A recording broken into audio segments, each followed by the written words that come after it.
దేవుడు మనకు ఎల్లప్పుడు, దేవుడు మనకు ఎల్లప్పుడు తోడుగానున్నాడు, తోడుగానున్నాడు.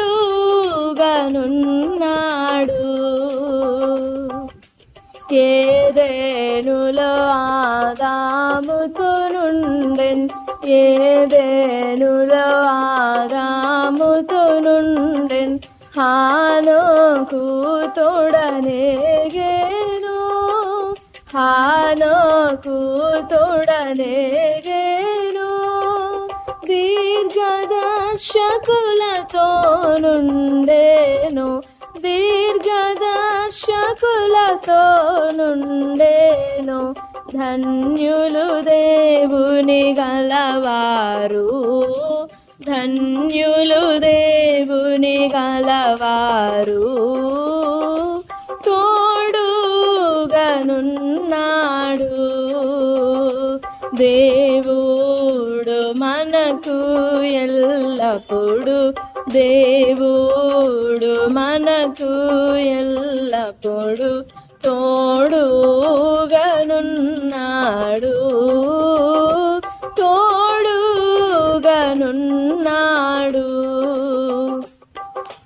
దైవాజ్ఞను శిరసావహించి, దైవాజ్ఞను శిరసావహించి,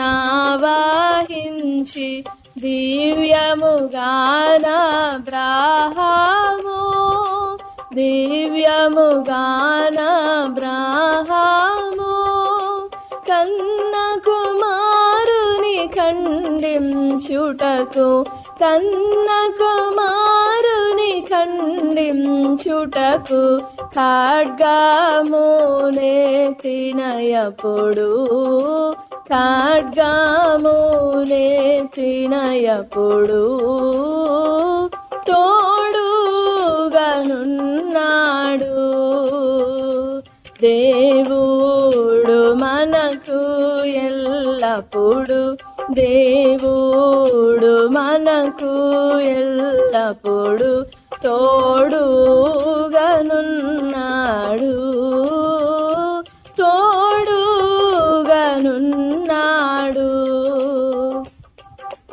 యోసేపు ద్వేషించబడినప్పుడు,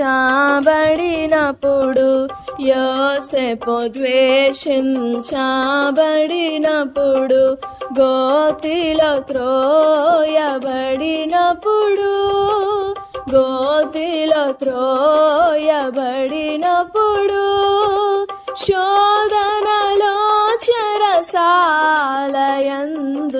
శోధనలో చెరసాలయందు, సింహాసనమెక్కినయప్పుడు, సింహాసనమెక్కినయప్పుడు తోడుగానున్నాడు.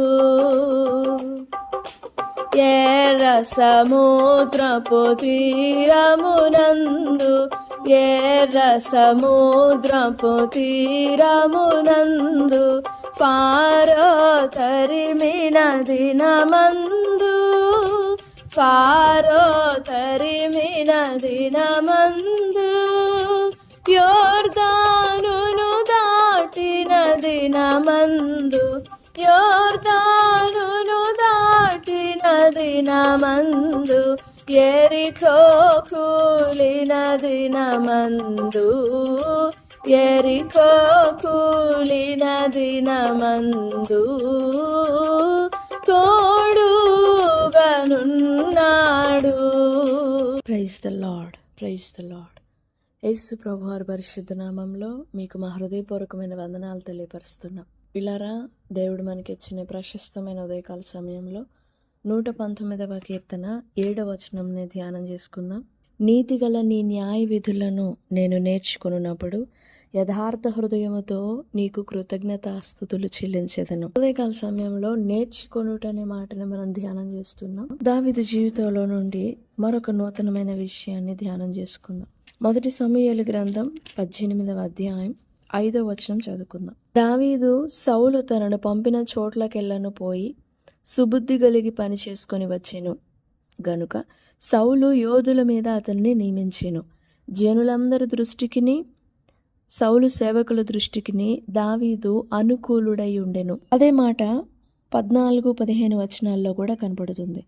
మరియు దావీదు సమస్త విషయములలో సుబుద్ధి కలిగి ప్రవర్తింపగా యెహోవా అతనికి తోడుగా నుండెను. దావీదు మిగుల సుబుద్ధి గలవాడై ప్రవర్తించుట సౌలు చూచి మరి అధికముగా అతనికి భయపడెను. దావీదు సుబుద్ధి కలిగి ప్రవర్తించినాడు అని కనపడుతుంది. సౌలు తనను పంపిన చోట్లకెల్లా పోయి చక్కగా చాలా వైజ్గా ప్రవర్తించాడు అని కనబడుతుంది. సమస్త విషయాలలో సుబుద్ధి కలిగి ప్రవర్తించేవాడు, జ్ఞానం కలిగి ప్రవర్తించేవాడు అని కనబడుతుంది. He behaved himself wisely, he behaved himself successfully. ఎలా దావీదు అంత సుబుద్ధి కలిగి ప్రవర్తించాడు. యుద్ధానికి పంపిన చోట్లెల్లా కూడా ఏ విషయంలో తనకి ఒక పని అప్పగించినా ఆ ప్రతి పని విషయంలో కూడా చాలా వైజ్గా ప్రవర్తించేవాడు. సుబుద్ధి అనే మాటకు మూల భాషలో, హీబ్రూ భాషలో షకాల్ అనే మాట ఉపయోగించబడింది. To be prudent, consider, instruction, understanding. ఈ పదము మరికొన్ని చోట్ల కూడా కనపడుతుంది. మనం ఈ ఉదయకాల ధ్యానానికి 3 మాటలు ధ్యానం చేసుకుందాం. చాలా చోట్ల ఉపయోగించబడింది పరిశుద్ధ గ్రంథంలో, కానీ ఈ ఉదయకాల సమయంలో మనము ఒక 3 మాటలు ధ్యానం చేసుకుందాం. అవి మొదటిగా సొలొమోను జ్ఞానమును గురించి ఎక్కువగా మాట్లాడుతున్నాడు కదా. సొలొమోను అంటేనే జ్ఞాని అని మనం గుర్తు చేసుకుంటాం. జ్ఞానమును గురించి మాట్లాడిన మాటల్లో చాలా ఉన్నాయి, కానీ ఒకటి 8వ అధ్యాయము, సామెతల గ్రంథం 8వ అధ్యాయం 1వ వచనం.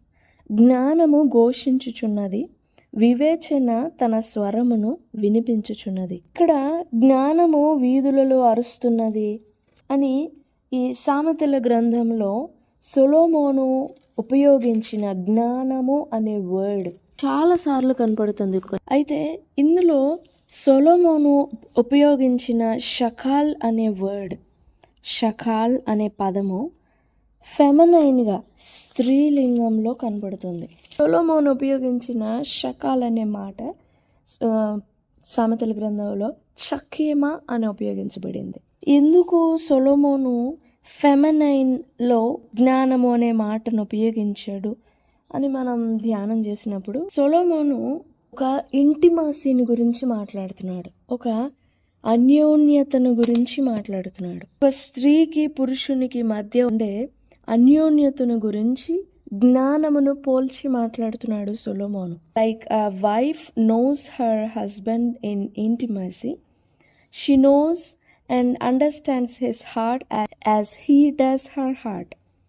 ఒకరి హృదయమును మరొకరు ఎరిగినట్లుగా, ఒకరి మనస్సును మరొకరు గ్రహించుకొని ఎరిగినట్లుగా విజ్డమ్, షకాల్ అనే మాట ఎరుగుట, తెలుసుకొనుటను గురించి, అర్థం చేసుకొనుట. When they spend time together they will come to know each other. వారు సమయం వెచ్చించినప్పుడు ఒకరికొకరు వారి హృదయమును ఎలాగూ తెలుసుకొనగలరో, ఈ సామెతల గ్రంథం అంతట్లో కూడా సొలొమోను జ్ఞానము అంటే దేవునితో సమయం స్పెండ్ చేయడం, దేవునిని ఎరుగుట, దేవునితో సమయం గడపడం అనే మాటను సొలొమోను మాట్లాడుతున్నాడు. This is a wisdom that comes from intimacy. రెండో మాట ఆదికాండం 3వ అధ్యాయం 6వ వచనంలో హవ్వను గురించిన భాగంలో మనం చూస్తాం. స్త్రీ ఆ వృక్షము ఆహారమునకు మంచిదియు, కన్నులకు అందమైనదియు, వివేకమిచ్చు రమ్యమైనదియు నయుండుట చూచినప్పుడు ఆమె దాని ఫలములలో కొన్ని తీసుకుని తిని తనతో పాటు తన భర్తకును ఇచ్చెను, అతడు కూడా తినెను. ఇక్కడ కూడా 3వ అధ్యాయం 6వ వచనంలో కూడా సుబుద్ధి, షకాల్ అనే మాటే కనపడుతుంది. Tree of knowledge of good and evil. హవ్వ ఆ పండు చూసినప్పుడు చూడగానే ఆమెకు అర్థమైపోయింది అది వివేకం ఇస్తుందని. చకేమ్. This is a wisdom that comes from joining yourself with God, allowing him to fill you with his hidden knowledge. అపవాది ఒక చిన్న డౌట్ క్రియేట్ చేసింది. దేవుడు మీ దగ్గర ఏదో దాస్తున్నాడు, మీరు మంచి చెడ్డలను ఎరిగిన వారై దేవతల వల్లే ఉందురని దేవునికి తెలియను, ఆయన లాగా ఉంటారని మీకు తెలుసు, అందుకే దేవుడు దాస్తున్నాడు. He has some hidden knowledge, he has some hidden wisdom అని హవ్వతో చెప్పినప్పుడు హవ్వ ఆశపడింది. Yes, I also should have that wisdom.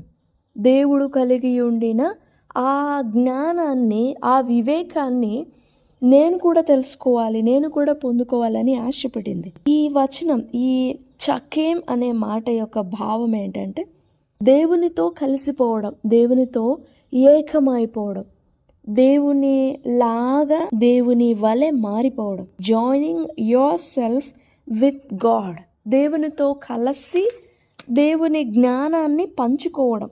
This is the hidden knowledge of God. సొలొమోను ఈ జ్ఞానాన్ని అడుగుతున్నాడు by spending his life, by spending his time with him. ఈ జ్ఞానాన్ని అడుగుతున్నాడు. However he asked for more than just the hidden knowledge of God.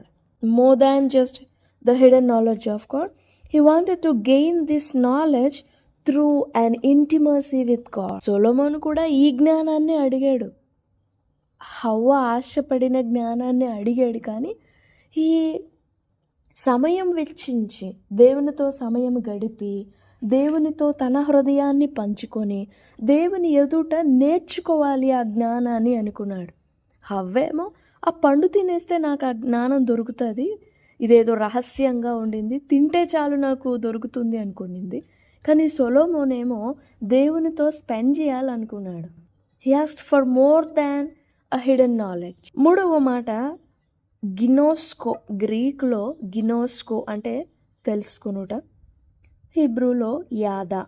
మత్తయి సువార్త 7వ అధ్యాయం 22వ వచనంలో, అప్పుడు నేను మిమ్మును ఎన్నడూను ఎరుగను, అక్రమము చేయువారలారా నా యొద్ద నుండి పొండని వారితో చెప్పుదును. I never knew you. ఎరుగుట, తెలుసుకునుట అనే మాట గ్రీకులో గినోస్కో, హిబ్రూలో యాదా. యాదా అంటే which is to gain knowledge by knowing someone intimately. Knowing someone intimately.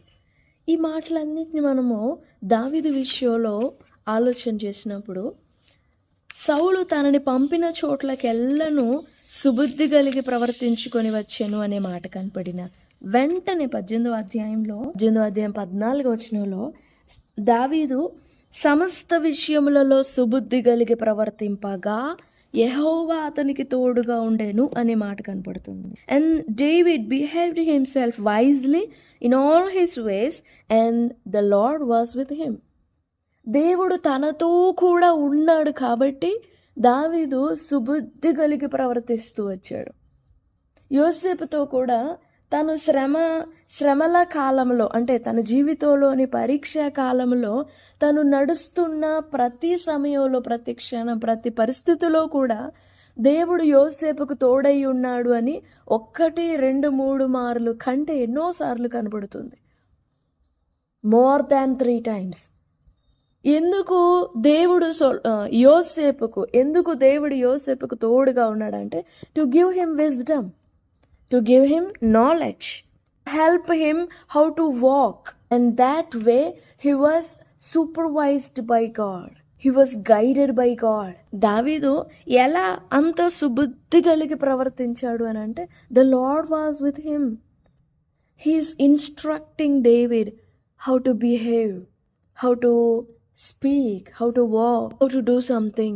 ఉదయకాల సమయంలో దేవుని బిడ్డలారా, నీవు నేను కూడా దేవునితో నేర్చుకోవాలి. You spend with him, he should be with you and he should teach you, and that's how you learn wisdom. You may kneel down hours and hours, but are you kneeling your heart, humbling your heart before God to let him teach you, let him guide you? నువ్వు దేవునితో అన్యోన్యంగా నడిచినప్పుడే you will learn wisdom. పండు తింటే జ్ఞానం కలిగేటట్లయితే ఏదైనా తోటలో ప్రతి చల్లపూటన దేవుడు వారితో మాట్లాడాల్సిన అవసరం లేదు. ఏదైనా తోటలో ప్రతి చల్లపూటన దేవుడు తన సమయం వారి కోసం వెచ్చించని అవసరం లేదు. క్రొత్త నిబంధన కాలంలో ఇప్పుడు యేసు ప్రభువారు సిలువ వేయబడి ఆయన ఆత్మను నీకు నాకు అప్పగించి, ఆత్మను మన యందు ముద్రగా ఉంచి, ఆయన ఆత్మను మన యందు నివసింప చేయనవసరం లేదు. ఉదయకాల సమయంలో నేను అడుగుదాం, దేవా నీ మార్గం నాకు బోధించండి. నేను మీతో సమయం గడిపి మీ వలన నేను నడిపింపబడాలి. నాకు ఆ జ్ఞానము, ఆ కృప, గ్రహింపు ఇవ్వండి అని ప్రభు సన్నిధిలో వేడుకుందాం. ప్రభు సహాయపడతారు. దేవుడి మాటలు మన వినికిడిలో దీవించునుగాక. ఆమేన్.